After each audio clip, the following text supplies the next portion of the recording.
జనవరి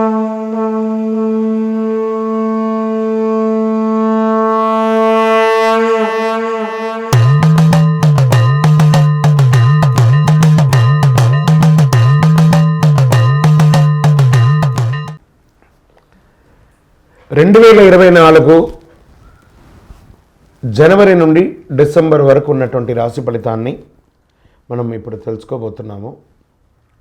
జ్యోతిష్ శాస్త్రం అనేది ఒక గణితపూరితమైనటువంటి ఒక శాస్త్రం.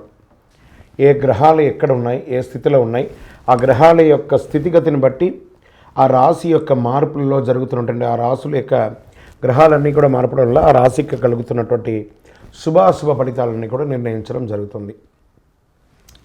ఆంగ్ల నూతన సంవత్సర ప్రకారం జనవరి నుంచి మనము డిసెంబర్ వరకు చెప్పుకుంటాం.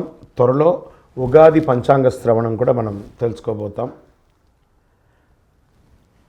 ఈ సంవత్సరం ఏ రాశి వారికి బాగా ఉంది, ఏ రాశి వారికి ఎలా ఇబ్బందిగా ఏమైనా ఉన్నాయా అవన్నీ తెలుసుకోవడం కంటే కూడా నా రాశి ఈసారి చాలా బాగుంటుంది అని చెప్పి నూతన సంవత్సరం రోజు ఒక సంకల్పం తీసుకోండి. గోచార గ్రహస్థితులను దృష్టిలో పెట్టుకొని చెప్పడం జరుగుతుందండి. ఇది మీ యొక్క వ్యక్తిగత జాతకానికి సుమారుగా ఒక 30 నుంచి 40% మాత్రమే నేను చెప్పేది మీకు వర్తిస్తుంది. బాగా గుర్తించాలి. జాతకం, జ్యోతిష్యం పడుతున్న వర్షానికి ఒక గొడుగే కానీ జాతకం జీవితం కాదు. మీరు ఏదైతే వృత్తి చేస్తారో, మీరు ఏదైతే మీ జీవితంలో ముందుకు తీసుకొని వెళ్తారో అదే మిమ్మల్ని కాపాడుతుంది, కానీ జ్యోతిష్యం కాపాడదు. బాగా గుర్తుపెట్టుకోండి. జ్యోతిష్యం ఒక రిఫ్రెష్ బటన్ లాగా మాత్రమే. కంప్యూటర్లో రైట్ క్లిక్ చేస్తే ఎలా రిఫ్రెష్లో ఉంటుందో అలా రిఫ్రెష్ చేయడానికి కోసం మాత్రం ఉన్న ఒక చిన్న పరిక్రమ మాత్రమే ఇది. అందుకని జ్యోతిష్యం జీవితం కాదు. మళ్ళీ ప్రతి ఒక్కళ్ళు కూడాను మీ యొక్క సంపూర్ణ జాతకం తెలుసుకోవడానికి కోసం మీ పరిసర ప్రాంతాల్లో ఉన్నటువంటి సద్గురువుల్ని సంప్రదించండి, జ్యోతిషాస్త్ర నిపుణుల్ని సంప్రదించండి. వారిని గౌరవిస్తూ వారి ద్వారా తెలుసుకోండి. లేదా మా ఛానల్ ద్వారా మీరు తెలుసుకోవాలి అని అనుకుంటే ఈ కింద ఉన్నటువంటి మా నంబర్కి వాట్సప్ మాత్రమే చేయాలి. బాగా చెప్తున్నాను, కాల్ చేస్తే లేపమండి. వాట్సప్ మాత్రమే చేయాలి. వాట్సప్ చేసిన తర్వాత మేము రిప్లై ఇచ్చిన తర్వాత అప్పుడు కాల్ చేయొచ్చండి. మేము రిప్లై ఇవ్వకుండా మీరు కాల్ చేస్తే కాల్ లేపబడదు. మళ్ళీ చెప్తున్నాను, 20 సంవత్సరాల లోపు 21 సంవత్సరాల లోపు ఉన్నవాళ్ళు ఖచ్చితంగా విద్యార్థులు అడగకూడదు. విద్యార్థులు చదువుకొని పైకి రావాలి అంతే. విద్యార్థులు 21 సంవత్సరాల లోపు ఎవరు అడిగినా ఖచ్చితంగా వాళ్ళకి జాతకం చెప్పబడదు. మరియు ఇల్లీగల్ అఫైర్స్, ఆర్థిక సమస్యల గురించి అడిగితే ఖచ్చితంగా చెప్పబడదు. మీరు అప్పులో లేకపోతే ఇంకోటి ఇబ్బందులో పడితే వ్యాపారమో ఉద్యోగం చేసి తీర్చుకోండి, కానీ జాతకం తెలుసుకోవడం వల్ల తీరుతుంది మాత్రం అనుకోవద్దు. ఇల్లీగల్ అఫైర్స్ ఖచ్చితంగా చెప్పనండి, బాగా గుర్తుపెట్టుకొని చెప్పడం జరగదు. తర్వాత పెద్దవాళ్ళైనటువంటి 60 సంవత్సరాల పైచిలకు వాళ్ళు, మీరు 60 తెలుగు సంవత్సరాలని పూర్తి చేస్తుంటారు కాబట్టి మీరు పెద్దవాళ్ళు, మీకు అన్ని రకాలుగా అన్ని జీవితంలో అన్నీ అనుభవించుంటారు కాబట్టి మీరు తెలుసుకోవాల్సిన అవసరం లేదు. దీన్ని సహృదయంతో స్వీకరించగలరు. శరణమయ్యప్ప.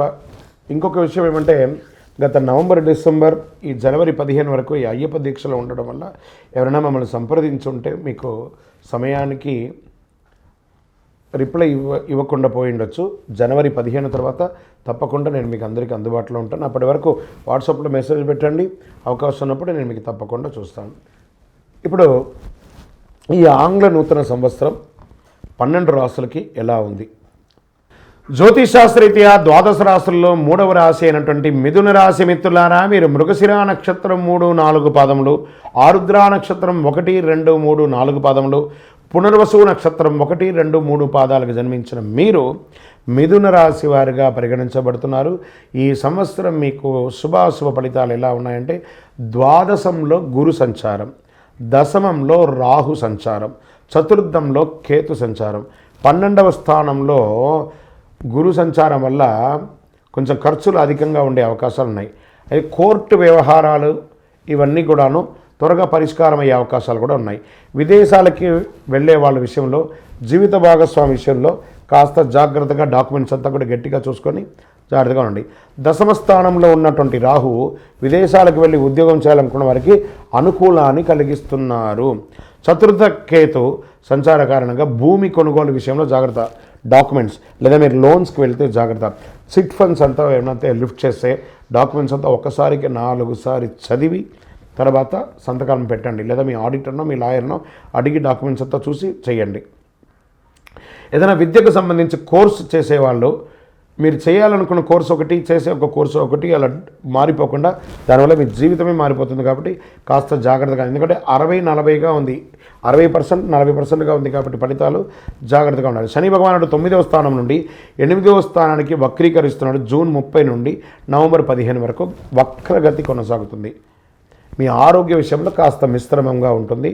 ఇంకా పిహెచ్డి చేసేవారు కానీ రీసెర్చ్ చేసేవారు కానీ చాలా అనుకూలంగా ఉంటుంది. ఏదైనా ప్రయత్నం ఉంటే గురువారం నాడు చేయండి, కలిసి వస్తుంది. వివాహం కాని వారికి వివాహం వచ్చే అవకాశాలు ఉన్నాయి. రాజకీయ నాయకులకి మిశ్రమ ఫలితాలు ఇస్తుంది. విద్యార్థులు కూడా మిశ్రమ ఫలితాలు.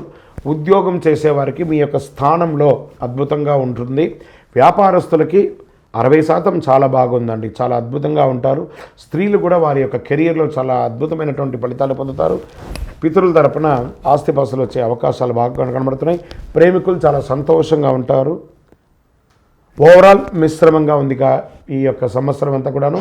మీ యొక్క ఈ సంవత్సరం మీ యొక్క వ్యక్తిగత జాతకాన్ని తెలుసుకోవడానికి కింది వాట్సాప్ నంబర్కి పేరు, date of birth, time of birth, place of birth WhatsApp చేయండి.